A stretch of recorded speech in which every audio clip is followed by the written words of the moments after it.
Hello students, welcome all of you to our YouTube channel पार्टिनकस tutorial. Student, आज हम एक नया टॉपिक चालू करने वाले हैं, वो है मैथमेटिकल लॉजिक। स्टूडेंट्स, ये टॉपिक पेपर 1 का पहला टॉपिक है। तो चलिए आइए शुरू करते हैं इस तरफ। अभी मैथमेटिकल लॉजिक, लॉजिक हम सब जगह पे इस्तेमाल करते ही है। एवरीडे लाइफ में जब हम आप किसी से बात करते हैं, कुछ काम करते हैं, कुछ ना कुछ करते रहते हैं, तो हमें लॉजिक का यूज करना ही पड़ता है। उसी तरह हमें मैथ्स में भी लॉजिक का यूज करना ही पड़ता है स्टूडेंट्स, इसलिए इसको नाम दिया है मैथमेटिकल लॉजिक। रोज के लाइफ में जब हम एक दूसरे से बात करते हैं, जब आप और हम कम्युनिकेट करते हैं, आप आपसे दोस्तों से बात करते हो, आप आपके घर में पेरेंट्स से बात करते हो, तो आप सेंटेंस और स्टेटमेंट्स का यूज करते हो बोलने के लिए। तो हमने ये पार्ट थोड़ा सा इंग्लिश में लोअर स्टैंडर्ड में सीखा हुआ है। हाँ, तो पहले सबसे पहले हमें यहाँ पर इस टॉपिक में ये देखना है कि स्टूडेंट्स स्टेटमेंट क्या होता है। तो स्टेटमेंट क्या होता है, देखिए definition: a declarative or assertive sentence, a declarative or assertive sentence which is either true or false but not both simultaneously is called as a statement. अभी कौन से टाइप ऑफ स्टेटमेंट्स होते हैं हमने लोअर स्टैंडर्ड में किया हुआ है? तो डेक्लेरेटिव, दूसरा है असर्टिव, फिर है एक्सक्लेमेटरी और इंटरोगेटिव। तो कोई भी डेक्लेरेटिव या असर्टिव सेंटेंस रहेगा, कोई भी डेक्लेरेटिव या असर्टिव सेंटेंस रहेगा जो कि ट्रू है या फॉल्स है, दोनों साइमल्टेनियसली नहीं हो सकता। कोई भी एक सेंटेंस रहेगा, या तो वो ट्रू रहेगा या तो वो फॉल्स रहेगा। ऐसे सेंटेंस को हम बोलते हैं declarative sentence, and that declarative sentence is called as a statement in mathematical logic। जो स्टेटमेंट है उसको हम स्मॉल लेटर्स से डिनोट करेंगे। तो डिनोटेड बाय लिख देता हूं मैं आपके लिए, स्मॉल लेटर्स। जनरली हम लेटर्स जो है वो पी क्यू आर एस ऐसे यूज करते हैं स्टेटमेंट्स को डिनोट करने के लिए, ठीक है। फिर क्या होता है नेक्स्ट, अगर ऑब्वियसली कोई स्टेटमेंट है तो या तो वो ट्रू होगा या तो वो फॉल्स होगा ऑब्वियसली। तो ईच स्टेटमेंट, हर एक statement will be either true और इट विल बी फॉल्स। तो हमें क्या करना है, अगर कोई भी स्टेटमेंट ट्रू है तो उसको कैपिटल टी से डिनोट करना है, और कोई भी स्टेटमेंट अगर फॉल्स है स्टूडेंट तो उसको हमें कैपिटल एफ से डिनोट करना है। मतलब अगर मैं लिख देता हूं आपके रेफरेंस के लिए यहाँ पे, कोई भी स्टेटमेंट अगर ट्रू है तो उसको हम डिनोट करेंगे कैपिटल टी से, और कोई भी स्टेटमेंट स्टूडेंट अगर फॉल्स है तो उसको हम डिनोट करेंगे कैपिटल एफ से फॉर एग्जाम्पल ले लेते हैं समझने के लिए। फर्स्ट एग्जाम्पल है, Mumbai is capital of India. अब क्या किया यहाँ पे, ये एक सेंटेंस है, तो उसने डिक्लेयर कर दिया। क्या डिक्लेयर किया स्टूडेंट्स? की Mumbai is capital of India. तो डिक्लेरेटिव सेंटेंस है, हाँ है। अब इसकी ट्रूथ वैल्यू आएगी, अगर सेंटेंस डिक्लेरेटिव है तो उसकी ट्रूथ वैल्यू आएगी। हम सबको मालूम है कि Mumbai is not capital of India, मतलब इसकी ट्रूथ वैल्यू क्या होने वाली है स्टूडेंट्स? फॉल्स होने वाली है। तो सबसे पहले हमें ये लिखना है कि ये स्टेटमेंट है कि नहीं। तो yes, it is a statement, क्योंकि डिक्लेयर कर दिया Mumbai is capital of India. And truth value is, and it's truth value is. अच्छा, अभी क्योंकि obviously Mumbai is capital of India नहीं है, तो इसकी जो ट्रूथ वैल्यू है वो कैपिटल एफ से हमें डिनोट करनी है। बस इतना ही करना है हमें। चलिए नेक्स्ट एग्जांपल देखते हैं। हम 6 into 4 is equal to 24। Obviously हमें मालूम है कि 6 इंटू 4 इज इक्वल टू 24 होता है। अच्छा, मैथमेटिकल सेंटेंस है तो वो स्टेटमेंट हो गई होगी। तो लिखिए yes, it is a statement. And truth value सबको मालूम है कि ये ट्रू है, and it's truth value is T. Capital T से डिनोट करना, हमेशा ध्यान रखना, स्मॉल एफ और स्मॉल टी नहीं यूज करना है, capital F and capital T. False है तो कैपिटल एफ, ट्रू है तो कैपिटल टी यूज करना है, ठीक है। तो ऐसे हमें एग्जांपल्स करने हैं। तो फिर आप बोलोगे कि सर हर जो सेंटेंस दिया है वो स्टेटमेंट होगा क्या? बिल्कुल नहीं। हर जो सेंटेंस दिया है वो जरूरी नहीं है कि वो स्टेटमेंट ही होगा। तो फिर हमें मालूम कैसे पड़ेगा कि जो सेंटेंस दिया है वो स्टेटमेंट है या नहीं? तो ऑब्वियसली जो डिक्लेरेटिव या असर्टिव सेंटेंस है वो तो स्टेटमेंट होगा ही होगा 100%, और स्टेटमेंट होगा तो ट्रुथ वैल्यू उसकी होगी होगी, गारंटीड है। अच्छा, अभी हमें ध्यान ये रखना है कि जो इंटरोगेटिव सेंटेंस है, इंटरोगेटिव सेंटेंस मतलब क्या स्टूडेंट, आपको मालूम है इंटरोगेशन मार्क मतलब क्वेश्चन मार्क, जिसमें क्वेश्चन मार्क आता है, इंटरोगेशन मार्क आता है। फिर exclamatory sentence, exclamation mark, last में हमने इंग्लिश में किया हुआ, लास्ट में हम एक्सक्लेमेशन डालते हैं, oh what a beautiful rose that is, exclamation mark डालते हैं, ठीक है, एक्सक्लेमेटरी मार्क। फिर जो भी इंपेरेटिव सेंटेंसेस है, इंपेरेटिव माने क्या, जिसमें कमांड है, ऑर्डर है, रिक्वेस्ट है या सजेशन है, कमांड, ऑर्डर, रिक्वेस्ट या सजेशन, ऐसे भी जो सेंटेंसेस है वो स्टेटमेंट नहीं होंगे। अच्छा, फिर next, open sentences are not statements, मतलब interrogative sentence, exclamatory sentence, command, order, request, suggestion, open sentence, ये सारे स्टेटमेंट नहीं होते हैं। ये ओपन सेंटेंस क्या है वो मैं आपको समझाऊंगा, don't worry, with the example समझाऊंगा। तो वो सेंटेंसेस नहीं होते हैं, सेंटेंसेस होते हैं पर स्टेटमेंट नहीं होते हैं। ऑब्वियसली अगर वो स्टेटमेंट नहीं है स्टूडेंट, तो उसकी कोई ट्रुथ वैल्यू नहीं होगी, हम उसको डिसाइड नहीं कर पाएंगे कि वो ट्रू है या फॉल्स है। जैसे एग्जाम्पल लेके समझते हैं हम। पहला एग्जाम्पल लिखा है, how are you, question mark, question पूछा आप कैसे हो, तो ये क्वेश्चन मार्क है मतलब इंट्रोगेटिव मार्क है, मतलब ये जो सेंटेंस है वो स्टेटमेंट नहीं है, और स्टेटमेंट नहीं है तो ट्रू या फॉल्स हम डिसाइड नहीं कर सकते। फिर देखिए सेकंड वन, सेकंड एग्जांपल क्या लिया है, x+4 = 10। अभी ये जो सेंटेंस है स्टूडेंट, ये कैसा सेंटेंस है, ये एक ओपन सेंटेंस है, मतलब यहां पर x+4 = 10, ये ट्रू कब होगा, जब x की वैल्यू 6 होगी। x की तो वैल्यू कुछ भी हो सकती है, x की वैल्यू 1 भी हो सकती है, 2 भी हो सकती है, 5 भी हो सकती है, 100 भी हो सकती है, पर ये जो सेंटेंस है ये ट्रू तब होगा जब x की वैल्यू 6 होगी, तो इसको हम बोलते हैं ओपन सेंटेंस। देखिए ओपन सेंटेंस, ठीक है। फिर तीसरे एग्जाम्पल की तरफ चलते हैं, what a beautiful flower it is, क्या आ गया, एक्सक्लेमेशन मार्क आ गया, मतलब एक्सक्लेमेटरी सेंटेंस है तो वो स्टेटमेंट नहीं होगा। फिर next, please give me your pen, request है, प्लीज मतलब रिक्वेस्ट की गई है, तो रिक्वेस्ट की है तो ये भी, ये जो सेंटेंस है वो स्टेटमेंट नहीं है।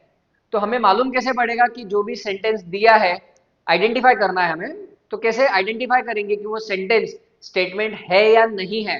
तो अगर वो सेंटेंस डिक्लेरेटिव है, बहुत इंपॉर्टेंट है स्टूडेंट, इस पे एग्जांपल्स आते हैं एक एक मार्क के लिए। कोई भी सेंटेंस अगर डिक्लेरेटिव है या असर्टिव है तो वो स्टेटमेंट कहलाएगा, पर कोई भी सेंटेंस में इंटरोगेटिव मार्क है, एक्सक्लेमेशन मार्क है, कमांड है, ऑर्डर है, रिक्वेस्ट है, सजेशन है, ओपन सेंटेंस है, तो कभी भी ऐसे सेंटेंस स्टेटमेंट नहीं होंगे। और ऑब्वियसली स्टेटमेंट नहीं होंगे तो उनकी कोई ट्रुथ वैल्यू नहीं होगी, ट्रू है कि फॉल्स है आप डिसाइड नहीं कर सकते इसमें, ठीक है, ये हमें ध्यान रखना है। चलिए, फिर अभी स्टेटमेंट तो मालूम पड़ गया कि कैसे आइडेंटिफाई करना है, एग्जांपल्स हम करेंगे एक्सरसाइज में और डिटेल में करेंगे।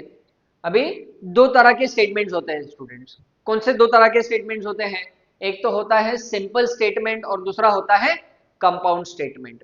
अब सिंपल स्टेटमेंट मतलब क्या, कि कोई भी जो स्टेटमेंट है, एक स्टेटमेंट को अगर आप डिवाइड नहीं कर सकते, दो स्टेटमेंट में डिवाइड नहीं कर सकते, तो उस स्टेटमेंट को हम बोलेंगे सिंपल स्टेटमेंट।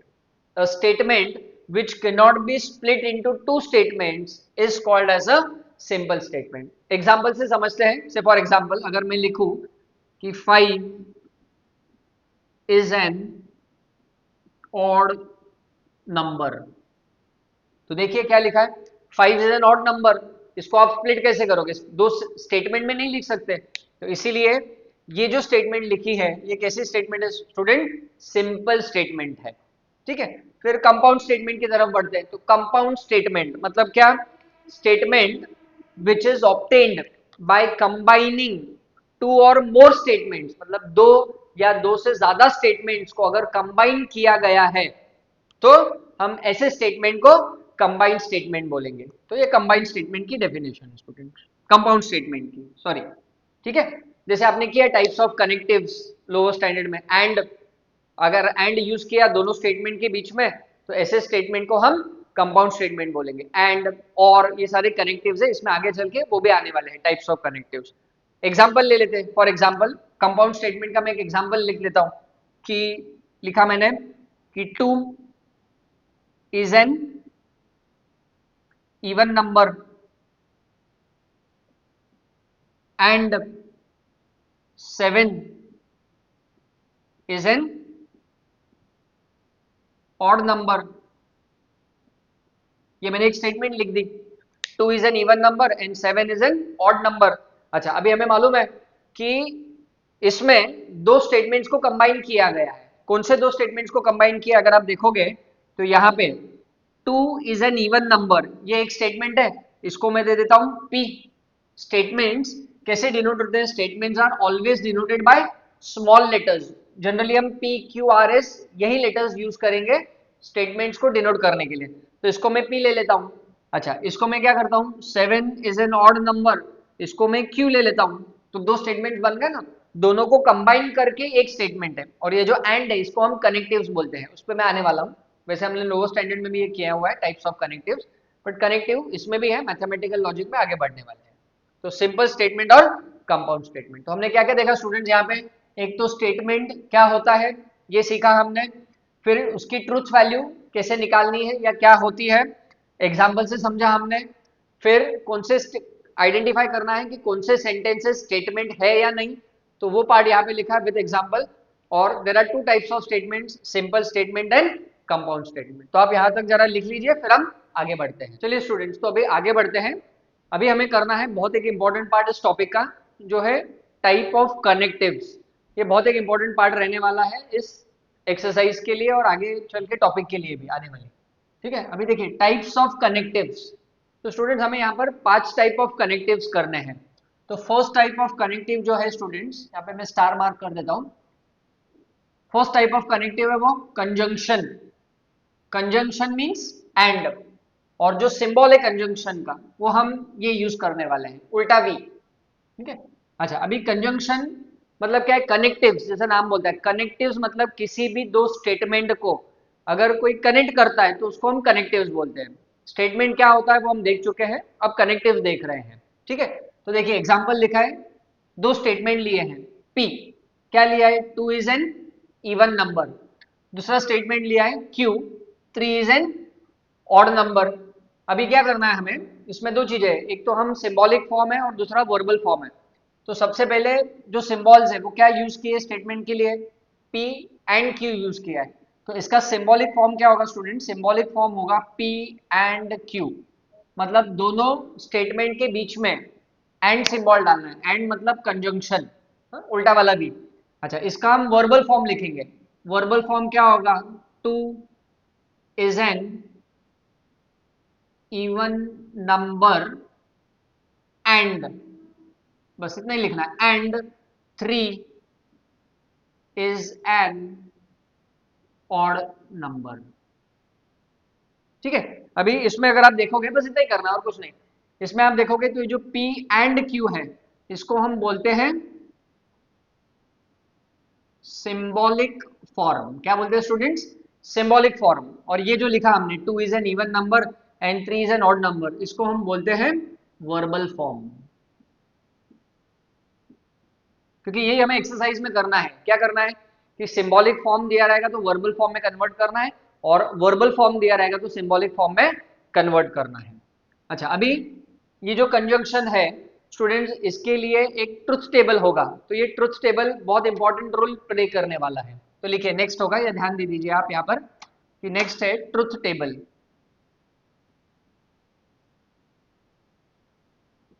अभी ट्रुथ टेबल में देखिए कितने स्टेटमेंट्स है स्टूडेंट्स? तो दो स्टेटमेंट्स है P Q। अभी जो P के अंडर कॉलम है, कॉलम P है, इसमें पहले दो एंट्रीज हमें T लिखने हैं और दूसरे दो एंट्रीज हमें F लिखने हैं। डबल T डबल F वो रूल है।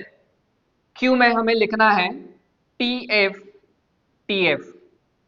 अभी जो आखिरी वाला कॉलम होगा वो क्या होगा स्टूडेंट्स? P and Q। अभी देखिए T एंड T होता है, T एंड F होता है, F एंड T F होता है, एफ एंड एफ एफ होता है स्टूडेंट्स। तो हमें क्या याद रखना है कि जब कंजंक्शन आएगा, एंड सिंबल है, तो ट्रू कब होगा? जो फाइनल आउटपुट है, ये आउटपुट कॉलम है, फाइनल आउटपुट ट्रू तभी होगा जब दोनों ट्रू है, बाकी सारे केसेस में इट इज फॉल्स। कंजंक्शन में it is true if and only both are true, ये फाइनल आउटपुट ट्रू तभी होगा जब दोनों ट्रू है, बाकी सारे केसेस में वो फॉल्स होगा। तो मैंने इसको बॉक्स कर दिया ताकि आपको याद रहे कि ट्रू कब होने वाला है और फॉल्स कब होने वाला है। तो ये इसका क्या बोलते हैं स्टूडेंट्स? ट्रुथ टेबल बोलते हैं। अब आप पूछोगे सर ये 4 ही एंट्रीज क्यों लिखे आपने, 6 या 8 क्यों नहीं लिखे, या 2 क्यों नहीं लिखे? अभी देखिए ये 4 एंट्री लिखने के पीछे इसका रीजन है, एक फॉर्मूला होता है 2:n। अभी 2:n में n क्या है स्टूडेंट्स? तो n is number of statements. अब अगर यहाँ पे देखोगे तो कितने स्टेटमेंट्स है? p q, 2 स्टेटमेंट्स है, तो ये कितना हो जाएगा? 2:2, मतलब 4 स्टेटमेंट्स। अब क्योंकि 4 आ गया नंबर, तो 4 स्टेटमेंट मतलब 4 पॉसिबिलिटीज है, स्टेटमेंट 2 है तो 4 पॉसिबिलिटीज है, इसलिए डबल टी डबल एफ लिख दिया। अभी आप बोलोगे sir T T F F ही क्यों लिखा? अच्छा, इसमें अगर आप कंप्यूटर साइंस स्टूडेंट हो या आईटी स्टूडेंट हो तो आपको पता होगा कि यहाँ पे इसके जगह पे हम 1100 भी यूज कर सकते हैं, वो हम करने वाले हैं एप्लीकेशन ऑफ मैथमेटिकल लॉजिक में, आगे चल के आने वाला है। मतलब टी के जगह पे 1 और एफ के जगह पे 0 यूज करना है, वो एप्लीकेशन वाला पार्ट है, वो हम बाद में डिस्कस करेंगे। ठीक है, तो अभी हमने देख लिया conjunction first type of connective है। कंजंक्शन मींस एंड, और ये सिंबल है, तो 2 स्टेटमेंट्स को वो कनेक्ट करता है, और ये उसका ट्रुथ टेबल।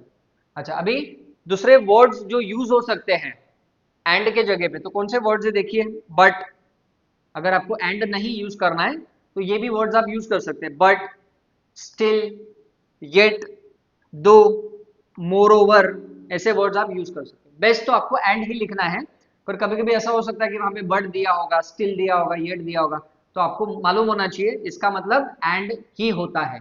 तो ये हो गया हमारा first type of connective students, conjunction.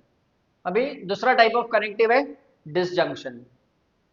Disjunction मतलब और के लिए जो सिंबल यूज होता है वो वी वाला सिंबल है।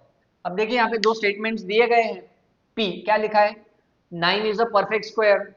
क्यू क्या लिखा है? Bombay is a harbour. ठीक है, अभी ये दोनों में रिलेशन, पी क्यू में भले कोई रिलेशन नहीं है, अभी 9 इज अ परफेक्ट स्क्वायर और बॉम्बे इज अ हार्बर, इन दोनों का वैसा कोई रिलेशन है नहीं।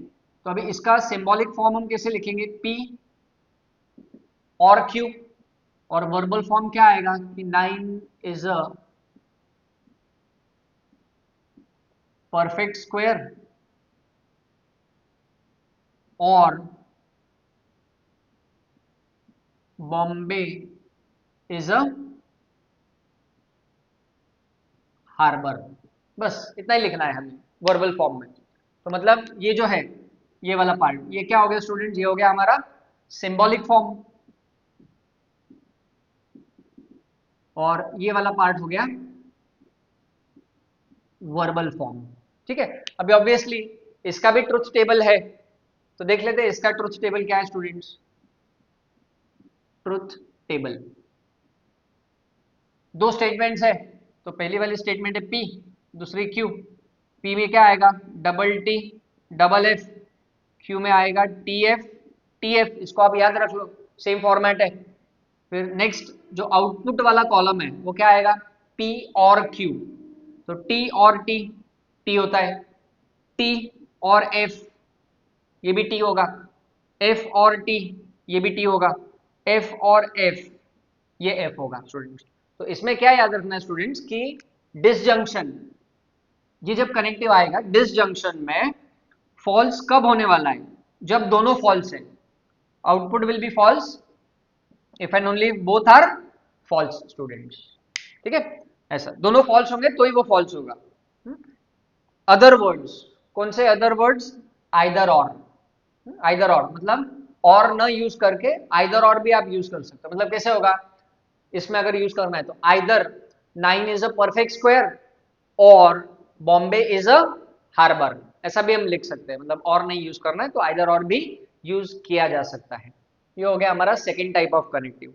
अभी students third type of connective है इफ देन। मतलब इफ, फिर अब बीच में स्टेटमेंट आएगी, फिर देन, और फिर वापस स्टेटमेंट आएगी। ठीक है, एग्जाम्पल के साथ समझाऊंगा। इसको हम बोलते हैं कंडीशनल स्टेटमेंट या इम्प्लीकेशन, इम्प्लीकेशन स्टेटमेंट बोलते हैं। और ये इसका सिंबल है, एरो राइट हैंड साइड में जाएगा, इस तरफ वाला एरो। देखिए एग्जाम्पल दिया है, क्या दिया है, P Ram goes to school, Q दूसरा स्टेटमेंट है श्याम गोज टू स्कूल, तो इसका सिंबॉलिक फॉर्म क्या होगा, पी देन क्यू। ठीक है, वर्बल फॉर्म क्या होगा, इफ से स्टार्ट करना है। देखो स्टार्ट कैसे होगा, इफ से स्टार्ट होगा, if Ram goes to school then Sham goes to school। ये थोड़ा सा आपको इंग्लिश जैसा ही लगेगा, मतलब है ही, पर सिंपल है। अगर राम स्कूल गया तो श्याम स्कूल जाएगा, कंडीशन है। If Ram goes to school then Shyam goes to school. Obviously इसका भी ट्रुथ टेबल होगा, है ना। तो ट्रुथ टेबल लिखे, उसके पहले ये student if P then Q, इसको हम बोलेंगे सिंबॉलिक फॉर्म, और इसको बोलेंगे हम वर्बल फॉर्म स्टूडेंट्स। ठीक है, अभी इसका ट्रुथ टेबल ड्रॉ करेंगे। तो इसका ट्रुथ टेबल क्या होगा स्टूडेंट्स, की स्टेटमेंट लिख देता हूं, पी क्यू, पी में क्या आएगा, double T double F, Q में क्या आएगा, टी एफ टी एफ। देखिए सब में वही है ट्रुथ टेबल में, पी क्यू वाले कॉलम में। अच्छा, जो आखिरी वाला कॉलम है क्या आएगा, if P then Q, conditional है। अभी कंडीशनल में क्या होगा, इफ टी देन टी, तो ये टी आएगा। इफ टी देन एफ, तो ये एफ आएगा। इफ एफ देन टी, तो ये टी आएगा। अगर दोनों एफ है तो भी ये टी आएगा। मतलब स्टूडेंट्स क्या हो गया कि कंडीशनल स्टेटमेंट में फॉल्स कब होगा, फॉल्स तब होगा जब फर्स्ट वाला ट्रू है और सेकेंड वाला फॉल्स है, तो ये आउटपुट फॉल्स होगा इस तरफ। अच्छा, ध्यान ये रखना है कि एरो इस तरफ है, P then Q, T then F is F। ऐसा उल्टा देख लिया तो टेबल चेंज हो जाएगा, P देन Q है तो T देन F F होता है। तो वापस एक बार देख लेते हैं, 3 टाइप्स हमने किए स्टूडेंट्स कनेक्टिव के। तो फर्स्ट है कंजंक्शन, कंजंक्शन मतलब and, symbolic form, verbal form. फिर सबसे इंपॉर्टेंट स्टूडेंट ये है इसमें ट्रुथ टेबल वाला पार्ट, बहुत ही ज्यादा इंपॉर्टेंट है ये। हाँ, तो double T double F, T F सब में वही रहने वाला है, पी और क्यू। अभी देखिए आप याद कैसे रखोगे, ये एक ट्रिक है। एंड में, कंजंक्शन में ट्रू तभी होता है जब दोनों ट्रू है, बाकी तीनों केस में वो फॉल्स होता है। डिसजंक्शन मतलब और का जो ट्रुथ टेबल है, और में फॉल्स कब होता है, जब दोनों फॉल्स है, बाकी सब केसेस में वो ट्रू होता है। एंड कंडीशनल या इम्प्लीकेशन स्टेटमेंट में फॉल्स कब होता है, जब पहले वाला ट्रू है और दूसरा वाला फॉल्स है और एरो डायरेक्शन उस तरफ है, तब वो फॉल्स होता है, बाकी के तीनों केस में वो ट्रू होता है। अच्छा, ये जो कंडीशनल स्टेटमेंट है उसके उसके कुछ डिफरेंट वर्ड्स भी है, अदर फॉर्म्स भी है। कौन से स्टूडेंट देख लीजिए, first P is sufficient for Q, इसके लिए कंडीशनल वाले के लिए Q is necessary for P, P implies Q, ये इंप्लाइज का सिंबल है, implication. P only if Q and Q follows P। तो हमने यहां पर 3 टाइप ऑफ कनेक्टिव्स देख लिए, ये आप लिख लीजिए, फिर हम आगे बढ़ते हैं। चलिए स्टूडेंट्स, तो अभी अगले कनेक्टिव की तरफ बढ़ते हैं, जो है फोर्थ टाइप ऑफ कनेक्टिव, जो है इफ एंड ओनली इफ। इसको हम बाय कंडीशनल भी बोलते हैं।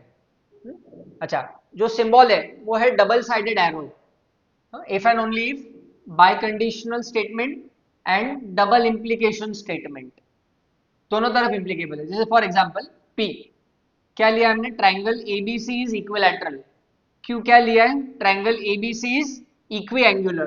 तो स्टूडेंट इसका सिंबॉलिक फॉर्म क्या होगा, पी टू साइडेड एरो डालना है फिर क्यू लिखना है, ये सिंबॉलिक फॉर्म है। वर्बल फॉर्म क्या होगा, triangle ABC is equilateral if and only if.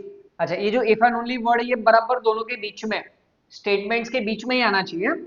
Triangle ABC is an equilateral triangle if and only if triangle ABC is equi angular. तो हमें मालूम है स्टूडेंट्स, ये तो ऑब्वियसली ट्रू है कि कोई भी ट्रायंगल इक्विलैटरल कब होगा, तीनों साइड इक्वल कब होंगे, when their angles are equal. तो ट्रायंगल इक्विलैटरल है तो it is equiangular both the ways, biconditional है। अगर ट्रायंगल इक्विलैटरल ट्रायंगल है तो इक्वी एंगुलर है, एंड इक्वी एंगुलर है तो इक्विलैटरल है, दोनों तरफ बाय कंडीशनल बोलते हैं हम इसको। ठीक है। अच्छा, अभी इसमें ट्रुथ टेबल तो आएगा ही ऑब्वियसली इसका। तो ट्रुथ टेबल कैसे आएगा? ट्रुथ टेबल में दो स्टेटमेंट्स है पी क्यू, और थर्ड वाला जो आउटपुट कॉलम है P if and only if Q. P में क्या आएगा? Double T double F. Q में क्या आएगा? T F T F. अभी इसमें ध्यान ये रखना है स्टूडेंट्स कि ट्रू, दोनों ट्रू है तो ट्रू होगा, दोनों फॉल्स है तो भी ट्रू होगा, एक ट्रू एक फॉल्स है तो आंसर फॉल्स आएगा। तो मीन्स हमें याद कैसे रखेंगे इस बाय कंडीशनल वाले को कि it is true if and only both are true और बोथ आर फॉल्स। दोनों ट्रू है तो भी वो ट्रू होगा, दोनों फॉल्स है तो भी ट्रू होगा, और आइदर ट्रू आइदर फॉल्स है तो वो फॉल्स ही रहेगा। इसको इस तरह से हमें याद रखना है। जो कोई दूसरे फॉर्म्स है उसके दूसरे वर्ड्स बोल सकते हो if and only biconditional के लिए। वो कौन से? Implies and implied by. क्या है? इम्प्लाइज एंड इम्प्लाइड बाय, ये भी वर्ड यूज कर सकते हैं वो। Necessary and sufficient condition, it is necessary as well as sufficient बोलते हैं हम इसको। तो ये हो गया हमारा fourth type of connective. Fifth type of connective है स्टूडेंट्स नेगेशन। इसको हम बोलते हैं नॉट, और ये सिंबल यूज किया जाता है नॉट के लिए। ठीक है। अभी for example, even though negation हम उसको कनेक्टिव बोलते हैं, बट नेगेशन किसी को कनेक्ट करने के लिए नहीं यूज किया जाता है, it is use to transform a statement. Transform करने के लिए यूज किया जाता है। से फॉर एग्जाम्पल समझाता हूं आपको एग्जाम्पल से। पी क्या दिया है? √3 इज अ इरेशनल नंबर, तो इसका नेगेशन लिखना है, तो नेगेशन पी, ये सिंबॉलिक फॉर्म है। तो खाली नॉट वर्ड यूज करना है, तो क्या हो जाएगा students? √3 is not an irrational number, बस इतना ही लिखना है। नेगेशन पी क्या हो जाएगा? √3 इज नॉट, ये नॉट वर्ड आना चाहिए यहाँ पे, is not an irrational number, बाकी कुछ भी चेंज नहीं करना है। ऑब्वियसली स्टेटमेंट है तो ट्रुथ वैल्यू आएगी, मतलब ट्रुथ टेबल तो आएगा ही। तो ट्रुथ टेबल, अभी देखिए एक ही स्टेटमेंट है तो पी, तो टी एफ कैसे याद करिए? फॉर्मूला क्या है? 2 raise to n, 2 raise to 1, एक ही स्टेटमेंट है तो 2 रेज टू 1 2, मतलब दो पॉसिबिलिटीज है देखिए टी एंड एफ। तो इसका नेगेशन पी, मतलब क्या हो जाएगा? टी का नेगेशन एफ और एफ का नेगेशन टी। जो दूसरे वर्ड्स है, अनदर फॉर्म्स है नेगेशन के, वो ये भी यूज हो सकते हैं। फर्स्ट वाला, it is not true that, मतलब अगर नॉट नहीं लिखना है तो it is not true that √3 is an irrational number, ऐसा भी लिख सकते हैं। और इट इज फॉल्स दैट, ये भी वर्ड आप यूज कर सकते हो, या वो दे सकते हैं, दोनों मालूम सब होना चाहिए। हम लिखे चाहे वो दे, कंटेंट सब मालूम होना चाहिए। तो इसमें हमने क्या देखा अभी, वो देखने से पहले ये दो कनेक्टिव्स देखे। टोटल 5 टाइप्स ऑफ कनेक्टिव हो गए: कंजंक्शन एंड डिसजंक्शन, और if then, conditional, if and only if, biconditional and negation मतलब नॉट। 5 कनेक्टिव देखे हमने। इसमें से इफ एंड ओनली इफ वाला एक कनेक्टिव है, two sided arrow, bye conditional, double implication, ये उसका ट्रुथ टेबल है। ट्रुथ टेबल्स तो बहुत इंपॉर्टेंट है स्टूडेंट, आगे चल के आने वाला है। फिर नेगेशन, ये वाला फॉर्म नेगेशन देख लिया, उसका ट्रुथ टेबल देख लिया हमने स्टूडेंट्स। ठीक है। और उसके अदर फॉर्म्स देख लिए। अभी इसमें conjunction, disjunction, conditional and biconditional, ये जो चारों कनेक्टिव्स है, दे आर कॉल्ड एज